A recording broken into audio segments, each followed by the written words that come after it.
Apparently, Sharon Tate had a vision of her body mutilated years before the murder actually happened. Did Sharon have some sort of a premonition about the Manson murders? I'm going to share with you that story in a few minutes, but first, here's a quick clip of Charles Manson himself deflecting any responsibility for the Sharon Tate murder. After you knew what that had happened at Sharon Tate, the most brutal murder that people were aware of. Not that there's not a lot of other brutality around, but this got attention. What'd you think? Well, I looked over in Vietnam and I saw... No, what'd you think about Sharon Tate and her unborn baby? What did I think about it? Yeah. It's not my world. I don't live in that world. Well, so you didn't care? Care? Suppose What the hell does that mean, care? Well, it means love. That means some sense Put me in a solitary confinement, break my teeth out, break my ribs, bust me up, kick me down a hole, Right. and then come back and tell me about care. I don't know what care is, man. Never once did Charles Manson ever express any remorse or regret for orchestrating the murder of Sharon Tate. As a matter of fact, he never expressed any remorse for any of the murders. It's very unfortunate that there are still some people out there who admire Charles Manson, but that's not going to be the topic of this video. Rather, in this video, I'm going to look at some of the aspects of Sharon Tate's life story. I'm going to show you a clip from Quentin Tarantino where he discusses Sharon Tate and why he wanted to make a movie about her. Then, at the end of this video, I'm going to read to you a segment from Tom O'Neill's groundbreaking book Chaos, Charles Manson, the CIA, and the Secret History of the 60s, where he shares in intense detail what happened the nights of the Tate LaBianca murders. But first, I want to share with you that story of Sharon Tate's vision. According to CieloDrive.com, on September 2nd, 1969, columnist Dick Kleiner wrote a very interesting piece about how apparently Sharon Tate told him in 1966, 3 years before her death, that she saw a vision of her body mutilated. Quote, "It was just a creepy story when Sharon Tate told it to me in early 1966. But now, 3 years and several murders later, it has acquired something much more than just creepiness. Sharon was a starlet in 1966. People thought she was going to be a big star, and maybe she would have been. She was sensational to look at, but there was something a little strange about her. Everybody noticed it. People thought at the time perhaps it was because her first feature film was an oddball terror thing called Eye of the Devil. But in any case, you could look at her for hours and listen to the nutty stories coming out of that beautiful head. I like stories of the supernatural, and Sharon knew that. She had a story like that to share with me. The story involved Jay Sebring and his house in Benedict Canyon. No, not the house where Sharon and Jay were killed in 1969. That house was on Cielo Drive, just off Benedict. But those two houses can't be much more than a mile apart. Anyways, Sharon used to date Jay Sebring. This was before she met Roman Polanski. Sharon and Jay were together for years, and Jay had a house in Benedict Canyon. This house was once owned by Paul Byrne, a director, writer, and producer for MGM. On September 5th, 1932, Paul Byrne commits suicide in this house. Sharon calmly told me this story. Now, at some point in Sharon's relationship with Jay Sebring, it seems that Jay was in New York on business, and Sharon was in between apartments. She called Jay and asked if she could stay in his house. Of course she could. That night at the house, that dark night, she was alone. Sharon wasn't usually spooked, but for some reason that night in the house, she was. She kept a light on by the side of her bed. Sharon told me, "I saw a creepy little man. He looked like the pictures I'd seen of Paul Byrne." Sharon ran downstairs. When she got downstairs, she wished she was still upstairs. "I saw a vision of someone tied to the staircase," she said.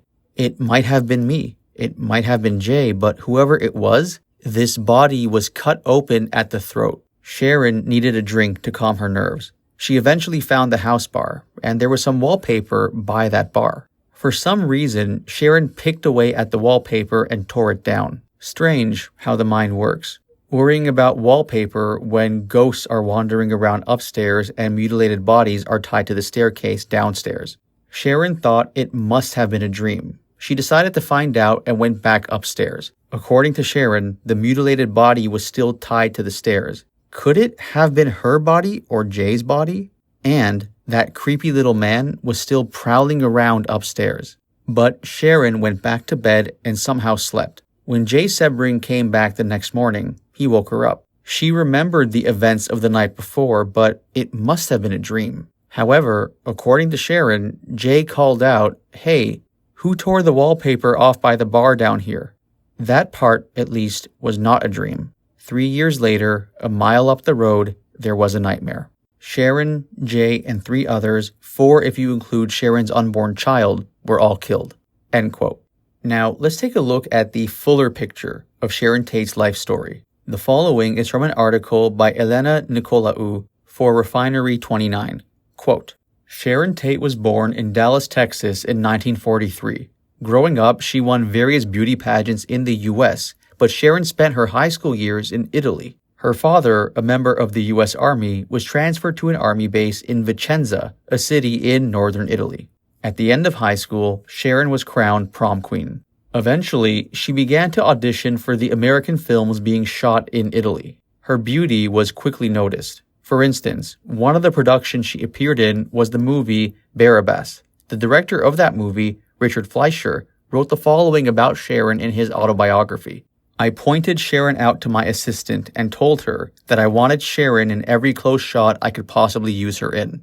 After getting a taste of Hollywood, being a prom and pageant queen wouldn't cut it anymore for Sharon Tate. Her father happened to receive a military transfer to Los Angeles, so in 1962, Sharon moved to LA.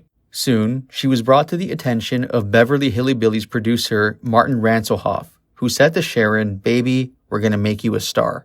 At the age of 20, Tate signed a 7-year contract with MGM and was literally groomed for stardom. For 3 years, she was on a rigorous circuit of acting, voice, singing, and bodybuilding classes.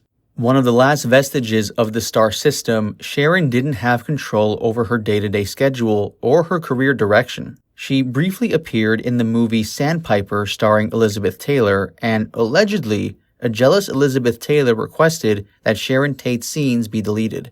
In 1967, MGM deemed Tate ready for stardom. She was starring in 3 films, including a documentary featurette called All Eyes on Sharon Tate. Playboy magazine even declared 1967 as the year Sharon Tate happens. What finally shot Sharon to stardom was the 1967 movie Valley of the Dolls. Now, Sharon Tate's love life, unfortunately, is tied with her death. In 1964, Sharon began dating Jay Sebring, Hollywood's first celebrity hairstylist. They were together for 3 years. Tate even learned how to cut hair in Sebring's salon, which A-listers like Paul Newman, Warren Beatty, and Steve McQueen frequently visited. The couple got engaged but never made it to the church altar. Sharon began dating director Roman Polanski. She had been cast in his film The Fearless Vampire Killers, and they fell in love on set. The two got married on January 20th, 1968 in London, England. Their marriage was scrutinized by both tabloids and their inner circle. Polanski was a very controlling husband. At parties, Polanski would even screen sex videos he made with Sharon for his guests. Furthermore, Polanski wasn't happy when he found out Sharon was pregnant. When Sharon refused to have an abortion, Roman Polanski began to have affairs with other people, like Michelle Phillips of the Mamas and the Papas. Now, going back to Sharon's other significant romantic partner, Jay Sebring. Despite their relationship having ended, Jay and Sharon remained close friends. He was with her the night of her death and was also murdered by the Manson family on August 9, 1969. A few weeks before the murder, Sharon was in London with Polanski. On July 20th, a heavily pregnant Sharon Tate left London and returned to the house in Los Angeles she shared with Roman Polanski, 150 Cielo Drive. At the time, coffee heiress Abigail Folger and her boyfriend Wojtek Frykowski were also staying at the house along with Jay Sebring, who planned to stay with Sharon until she gave birth. Polanski planned to leave London on August 12th in time for the birth, but of course, by the time he returned, it was too late. Early morning on August 9th, 1969, Sharon Tate was stabbed 16 times. Folger, Frykowski, Sebring, and a teenager named Stephen Parent were also killed by members of the Manson family. Sharon Tate's unborn child, named Paul Richard Polanski, died 20 minutes after his mother stopped breathing. The following night, Leo and Rosemary LaBianca were killed in their home. Unfortunately, Tate's gruesome death tends to overshadow her life's work. After Valley of the Dolls, she only starred in 2 more movies, The Wrecking Crew and 12+1. But Sharon has been portrayed in various films over the years, most famously by Margot Robbie in Quentin Tarantino's Once Upon a Time in Hollywood. Sharon Tate was more than just a murder victim. A friend of Sharon's once said the following about her. Sharon was a luminous beauty, kind, gentle, and a wonderful friend to all who were privileged to know her. End quote. Now, interestingly, in terms of Once Upon a Time in Hollywood, I came across an interview of Quentin Tarantino discussing why he wanted to touch on Sharon Tate's story. This is a clip from that interview with SiriusXM. I first became aware of Sharon Tate in 1969, before the murders, because my parents took me to see The Wrecking Crew. And I had an immediate crush on her because, one, she was really pretty, and she's like, she plays like a clumsy klutz in the movie, so she was really funny. And she brought the house down. I really remember that screening. I mean, all the gags she did just floored the audience. And so naturally, you're a little boy, and you see this pretty girl, and she's doing pratfalls and being like Jerry Lewis or something. It was like, oh, wow, you have an instant crush on her. I mean, she was lovely. I didn't know that she was murdered, like, for a long, long time. The murders happened, but then it wasn't a year later until they captured the Manson family. And so I remember I was hearing the name Manson, and I asked my stepfather, I go, who is this Manson guy? And he goes, oh, Quentin, you don't need to worry about that. Don't worry about that. Don't worry about it. And so it wasn't until like a little later that I got older and understood the whole mythology of the Manson family. Why I felt the need to kind of tell Sharon's story to some degree is, well, everything I've read about her, I mean, she almost sounds too good to be true. She sounds just like a really nifty person. And like somebody, you would be pleased, it would be wonderful to know. And it seems like a real loss that she was, I mean, it's always a loss when somebody gets murdered, but it really seems like there is it really seems like the world is a lesser place because she wasn't allowed to live her life. And there was also this aspect of, I think it's horrible that she's been defined by her murder.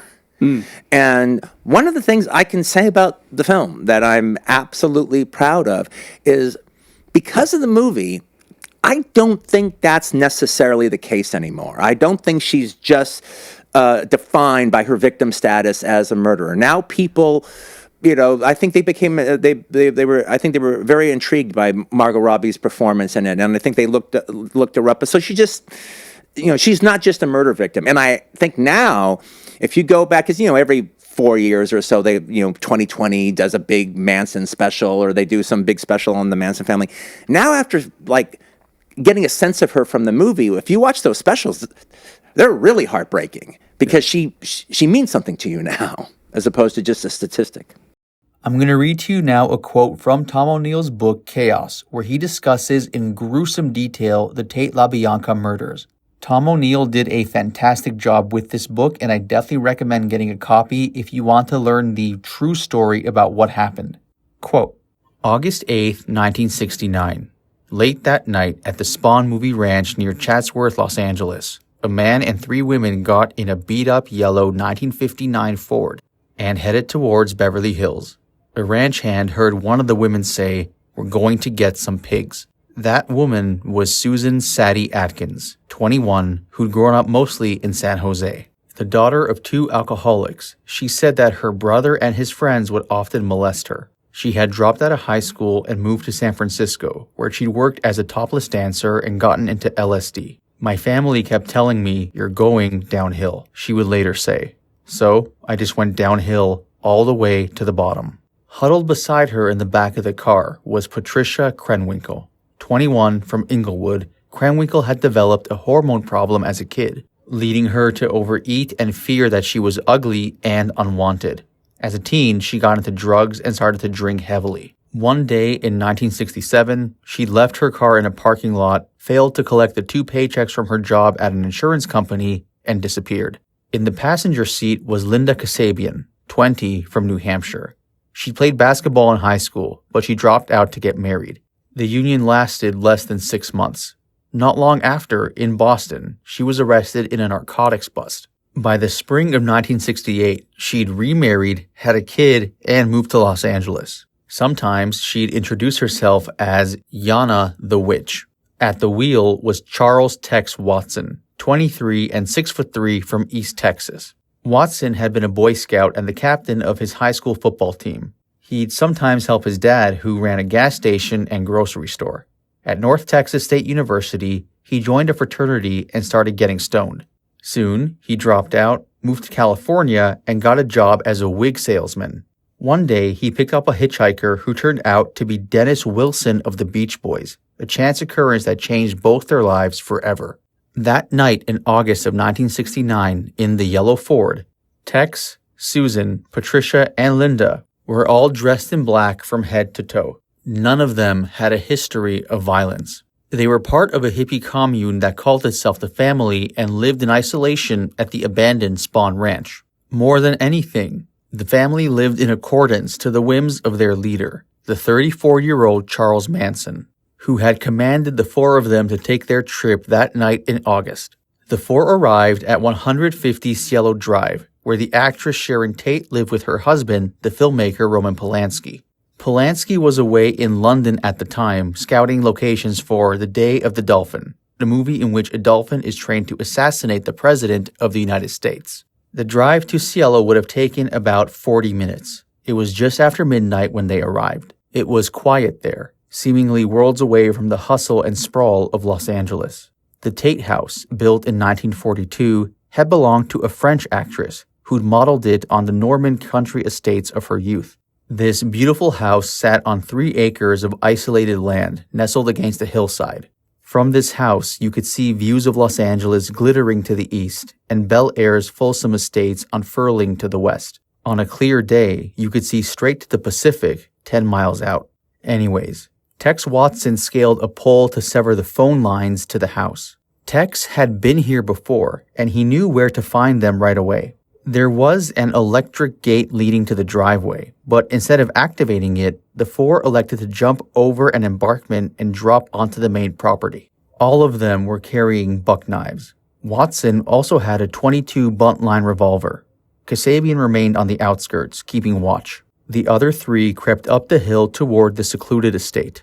At the top of the driveway, they found Stephen Parent, an 18-year-old in the wrong place at the wrong time.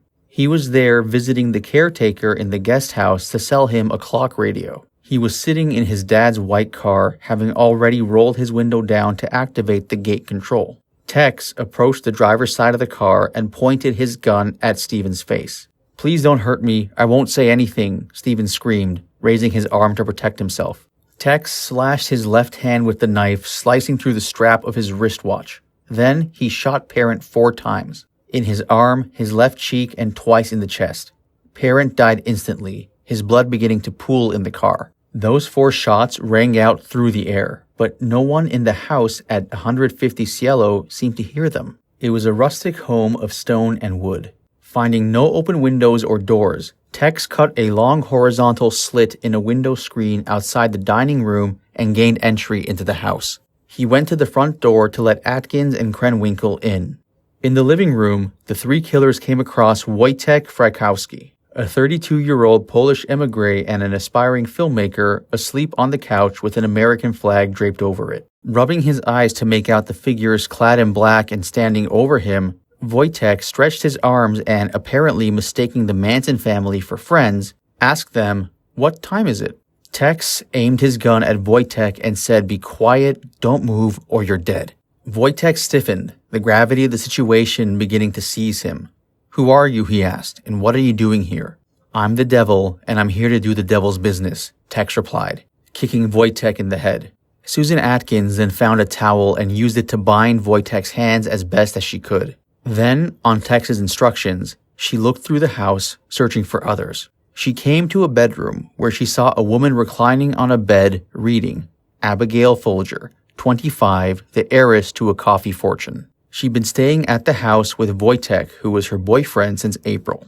Now, she glanced up from her book, smiled, and waved at Atkins, not realizing the danger. For her part, Atkins responded in kind and continued down the hall. Crazy. Atkins peered into a second bedroom, where a man sat on the edge of a bed, talking to a pregnant woman who lay there in lingerie. The man, Sebring, 35, was a hairstylist. His shop in Beverly Hills attracted a wealthy, famous clientele. He'd been the first one to cut hair in a private room as opposed to a barber shop.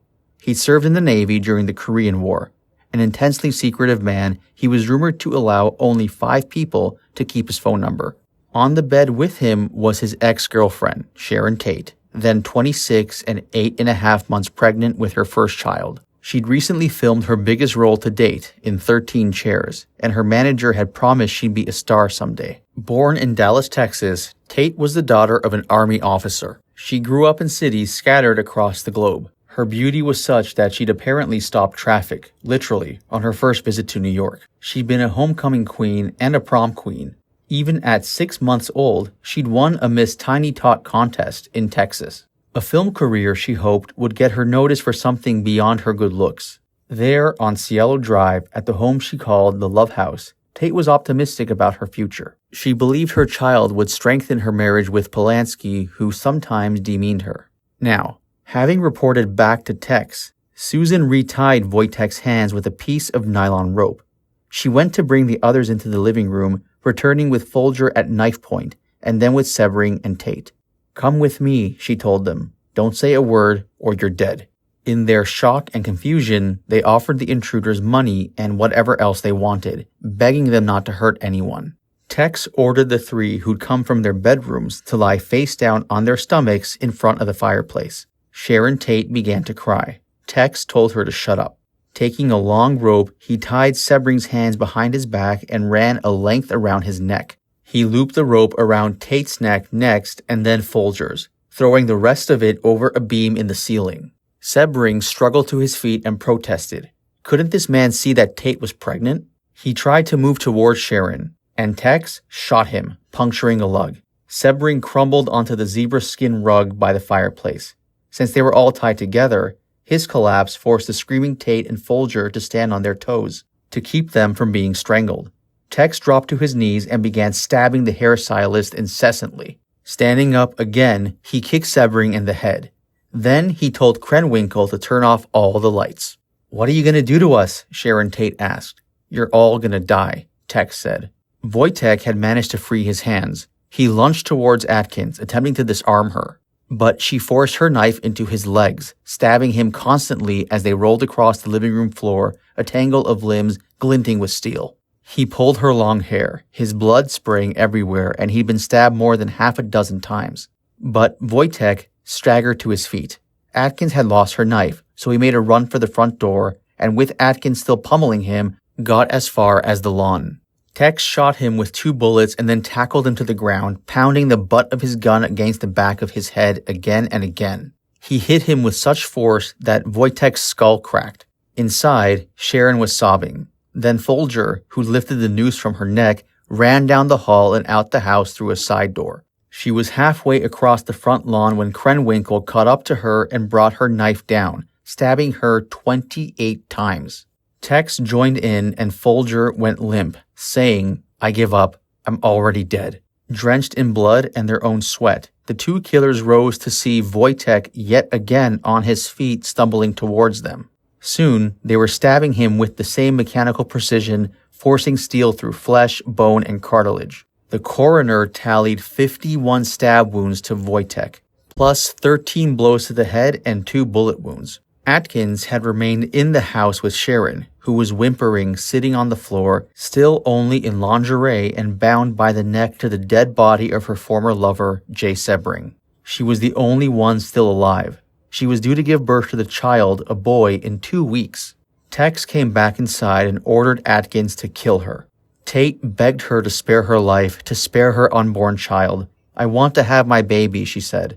"Woman, I have no mercy for you," Atkins responded, locking her arm around Tate's neck from behind. "You're going to die, and I don't feel anything about it." She stabbed her in the stomach. Tex joined in, and the pair stabbed her 16 times until she cried out for her mother and died.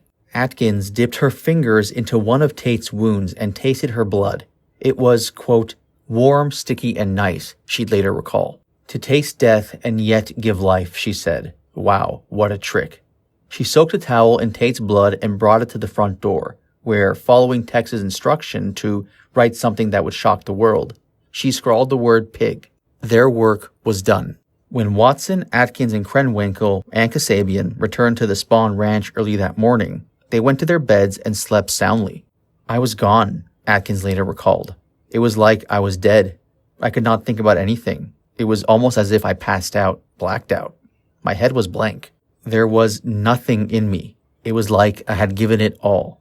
At 150 Cielo Drive was a scene of such callous, barbarous devastation that it shook something loose in the national psyche. August 8th and August 9th suddenly seemed to describe different realities. Media accounts were quick to infer something more sordid than ordinary homicide, something occult had occurred. One paper called the murders a, quote, bloody orgy. Others reported ritualistic slayings and overtones of a weird religious rite. The facts were unavailable or misreported. Maybe drugs were involved. Maybe they weren't. Maybe Sebring had been wearing a black hood of a Satanist. Maybe he hadn't. The big picture was one of supernatural ruin. An officer at the scene said the bodies looked like mannequins dipped in red paint. Another said, "It's like a battlefield up there." Pools of blood had soaked into the carpets. According to Time magazine, stray bullets were lodged in the ceiling. In Roman Polanski, whose films were errantly, even proudly occultist, the public found someone onto whom it could project its fatalism. A popular press account said that mere minutes before he learned of the murders, Polanski, at a party in London, had been discussing a friend's death. "Eeny, meeny, miny, mo," he said. "Who will be the next to go?" With that, the phone rang and he was summoned to hear that his wife and friends had been brutally murdered. But it wasn't over. The next night at the Spahn Ranch, the same group convened with 3 additions. There was 18-year-old Stephen Grogan, a musician and high school dropout, and the 19-year-old Leslie Van Houten, a former homecoming princess from the suburbs of Los Angeles. And then there was Charles Manson, their leader. The 7 of them piled into the beat-up Ford on a search for more victims. After nearly 3 hours of restive driving through Los Angeles and its environs, Manson finally settled on a home in Los Feliz, at 3301 Waverly Drive, next door to a house he'd once stayed in. Manson broke into the house by himself, armed with a pistol and a knife. Others maintain that he brought Tex Watson with him. In any case, he spotted Leno LaBianca, 44 years old, a grocery store owner, asleep on the couch. Leno's wife, Rosemary, 38 years old, was in the bedroom. Rosemary was paranoid that people had been breaking in and moving their furniture around lately, and, like the whole city, she was spooked by the Tate murders the previous night. Even so, Manson was apparently able to walk right in through an unlocked door, and he tied up the couple by himself. Then, Manson rejoined his followers at the bottom of the long driveway, where they were waiting in the car. Manson chose Tex and Krenwinkel again as his executioners. This time he added Van Houten to the mix too. She'd never so much as struck a person before that night. Regardless, he told the 3 of them to go inside and kill everyone. They had only buck knives.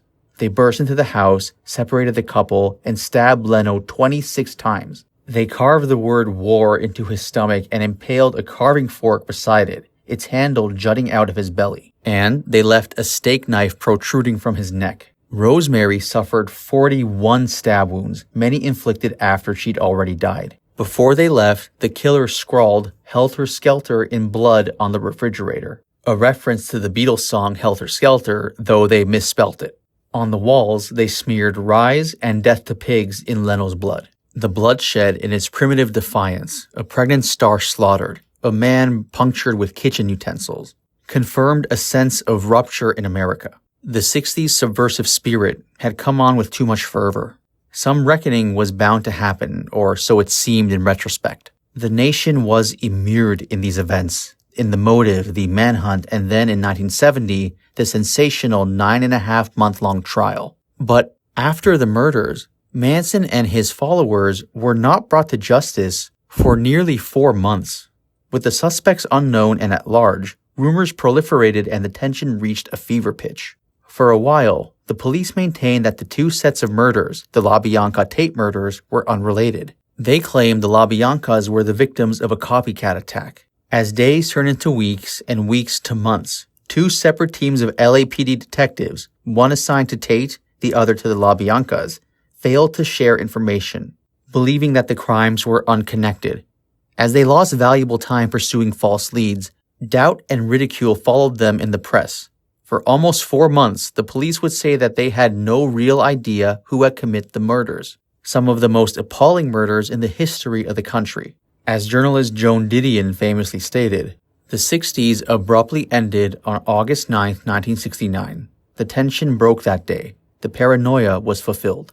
There's a germ of truth in what she said, but the process wasn't so abrupt. It began that day, but it wasn't over really until December 1st, 1969. The day the police announced the crimes had been solved and the nation got its first glimpse of the killers. Here was the final fulfillment of that paranoia, the last gasp of 60s idealism. At LAPD headquarters, the chief of police, Edward M. Davis, stepped up to an array of 15 microphones and announced to a stunned crowd of 200 reporters that the case was solved.